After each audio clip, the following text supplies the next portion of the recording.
जोंनि सेसाबानि गामिनि सोरां स्पर्ट्स क्लाबनि बानजायनायाव देग्लाय 5थि रंजालि बैसागु फोरबो फालिथाय 19/4/2022 मायथाइयाव जोङो दिनै सानसेनि हाबाफारि लानानै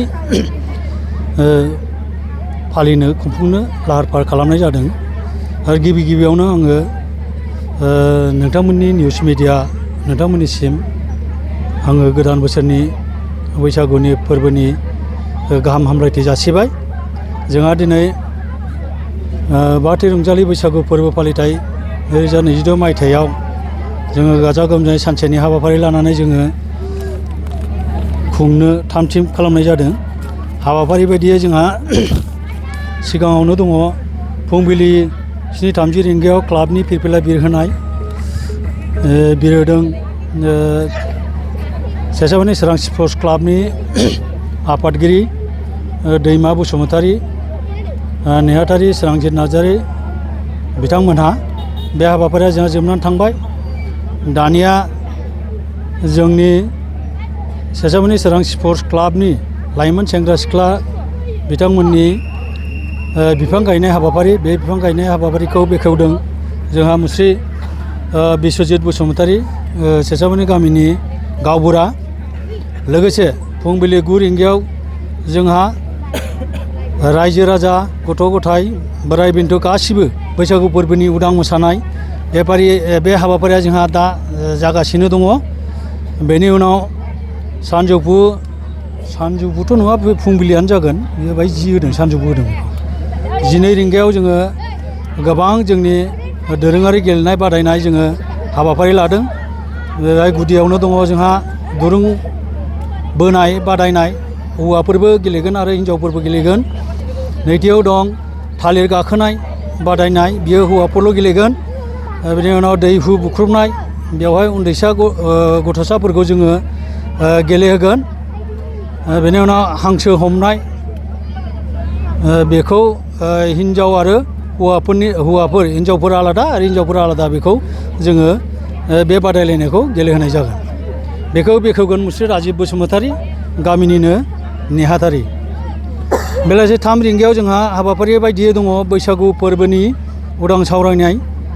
बेवहाय बैसागुनि उदां सावरायनायखौ, बेनि आयदायानो जाहैबाय दानि बैसागु आरो आगुनि आजै आजौ समनि बैसागु, बेनि गेजेरनि फारागथिनि थाखाय जों सावरायगोन। बेखेवगोन मुस्रि बिकेन्द्र लाइफाङारि, आंनो सासे फोरोंगिरि। बेलासि 6 रिंगायाव जोंहा 4:30 रिंगायाव जोंहा दङ जाय बिथांमोना दोरोङारि गेलेनायाव बान्था मोनदों, बिथांमोन देरहासार जानाय बिथांमोननि बान्था राननाय। बेनि उनाव दङ जोंहा हायार सेकेन्डारि पास जानाय आरो हायार सेकेन्डारियावथ' जाथ'वाखै नङा, SSLCयाव उथ्रिसार जानो हानाय गथ'साफोरनो जोङो गांसे आर'नाइजों मान बावनाय। बेनि उनाव जोंहा 6 रिंगानिफ्राय हारिमु मोनाबिलि। बे हारिमु मोनाबिलियाव जोङो गोबांथार जोङो राङारि थोसारिनि जाउनाव जोङो बेखौ गुबुन जोङो सेलिब्रिटिसफोर लायनो हायाखिसै।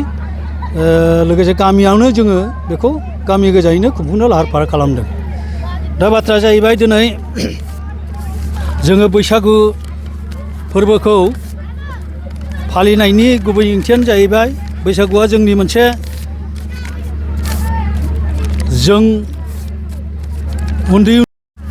जोंनि आजै आजौमोन सोरजिबोनाय जोंनि बे बैसागु, बे बैसागुआ माब्ला जोनोम जादों जों बेखौ मोनथिस' हाया। अब्लाबो जों बे बैसागु मोसानायखौ दिनैसिम नैबे दासिम जोङो सफैबाय।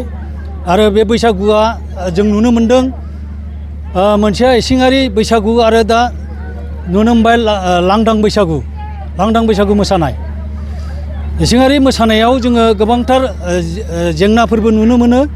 आरो उदां बैसागु मोसानायाव जोङो गोबां बेनि थांखियानो जाहैबाय जों अनलायनाय मोजां मोनलायनाय, जाहाथे जों खौसेयै बे बैसागुखौ फालिबाय थानो हायो।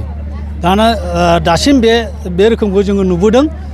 दा जेखियानो जाया मानो जोङो देग्लाय बे बैसागुखौनो सानसेनि हाबाफारि लानानै जोङो उदाङै खुंफुंनो लाहार फाहार खालामनाय जादों।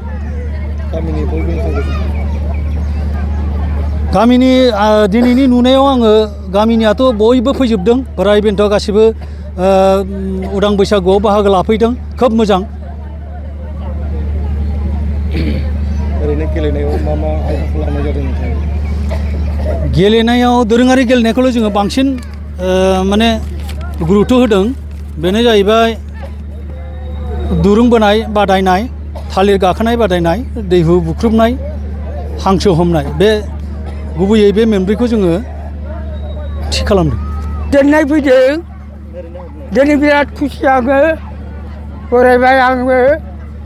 बे जोंनि गामिनि गोदान गोदान आखुजों गोदान गोदान नियम निथिजों सोलिबोनाय हाबाफारियाव आं जोबोद गोजोननाय मोनदों। गामि फिसाब्लाबो जोंनि गामिया, अब्लाबो दिनै उजिना फैनाय आंनि बियादै फिसाफोर फिसौफोर बिब' बिनानावफोर गासैबो बयखौबो आङो खुलुमसनदों। आरो बेबादिनो उननि थाखोफ्राबो जाहाथे दिनैनि बे थाखोनिफ्राय साबसिन जालांनो हायो, आं बेखौ आसा खालामदों। बुंग्राफ्राथ' दंगासिनो दं, जोंहा नै बिथां आलासि मोननानै दं, बिसोरनो बुजायनायखौ लानानै गोब्राबै गावबागाव आरो इयुननि थाखाय मोजां आरो साबसिन जानो थाखाय बोलो होनांगौ, आं बेखौ लुबैदों। आङो गोजोननाय फैदों। आंहा दिनै बोराय मानसि, आं जिरायनोबो हाया, बारा बुंनाय आंहा अभ्यासबो गैला। दा जोबथायाव आं बेखौल' मोजां मोनदों जे गामि दख'राखौ जेरेखम दानि सेंग्रा हान्जा सिख्ला हान्जाफ्रा सालायबोदों, बेनिफ्राय साबसिन उनाव फैनाय बांसिन सेंग्रा सिख्लाफ्रानो, गथ' गथायफ्रानो, फिसौ फिथाइफोरानो बेनिफ्राय साबसिन खालामथों, आं बेखौ आसा खालामदों। गामिया जाहाथे मोजाङै सोलिलांनो हायो। बोराय बेन्थ' बिब' बिनानाव, बिदा फंबाय, बिब' बिनानाव गासैबो जोङो ज' बिदिनो खौसेथि रोंगौथिखौ देखायनो आरो बोलो होबाव आरो साबसिन खालामबाव। सेसाफोरनि गामिया जाहाथे नाम मोनो। दा बेखायनो मोजाङै बुलायनाङा, नांलायनाङा, खमलायनाङा, बयबो बिदिनो गोसो मोनसेयैनो रंजानांगौ। दा हाबाफारि बायदियै फालिबोनाय हिसाबै बानायनाय जादोंमोन। जों जा गोदोनिफ्रायनो खुंगासिनो दं, दा 5 बोसोर जाबाय। 5 बोसोर जानायाव जों दा मा हायो, मा सोलोंदों, मा मादों, बेखौ जों एसे नाजालांगोन। इयुन बे थांनाय दाथ' जों गोदानसो ना, गोदान हिसाबै जोङो एसेबाबो जोङो जोंनि रोंगौथिखौ देखायगोन, एसे नाजागोन। जों रोंनाय खिनिखौ मा हायो बेखौ सोलोंनो नाजागोन, जाहाथे जोंनि उन्दै इयुन जोलैफोरा जोंनि रोंनायखौ सोलोंनानै नाजालाङो, बेखौ जों नाजागोन। जाखिनि हायो बेखौ जों नाजागोन। दा जोङो बे फुंबिलियाव जों दा खेला बादायलायनायाव बाहागो, खेला हिसाबै जों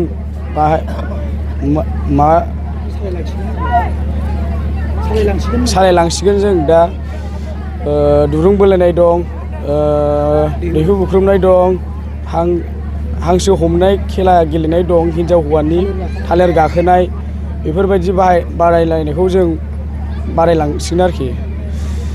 दा सेक्रेटारिखौ आं एसे बुंथिनो थिननो नाजादों। दा मा बुङो सेक्रेटारिया? आंथ' बुंबाय, दा आं जाखिनिखौ हायो बेखौ बुंबाय आरोखि। बे फुंबिलि समावहाय आङो सिगां नैबेखौनो बैसागु, रंजालि बैसागु बोथोरनि जे जों बेवहाय मोनसे हाबाफारि लादों, बे हाबाफारियाव नोंथांमोना मिडियानि गेजेरजों बेवहाय सफैनो हादों। सिगां आं नोंथांमोननो बे समावहाय आंनि सिबिनाय आरो खुलुमनायखौ आं नोंथांमोननो जासिदों आरो नोंथांमोनखौ आं बरायनानै लादों। आरो दिनैनि बे जे जोंनि सेसाफानि गामिनि सोरां स्पर्ट्स क्लाबा जोंहा बोसोरफ्रोमबो जोंहा रंजालि बैसागुखौ जोङो रंजा बाजायै जोङो फालिबोबाय थादों। बेवहाय जोंहा माखासे आयदा लादों गामियाव, जोंनो थांनानै थानायाव मा जोंनो गोनां, जों जेरै बिफां गायनाय, गेलेनाय बादायलायनाय फरायनाय लिरनाय जोङो गेदेरखौ उन्दैया मान होनाय आरो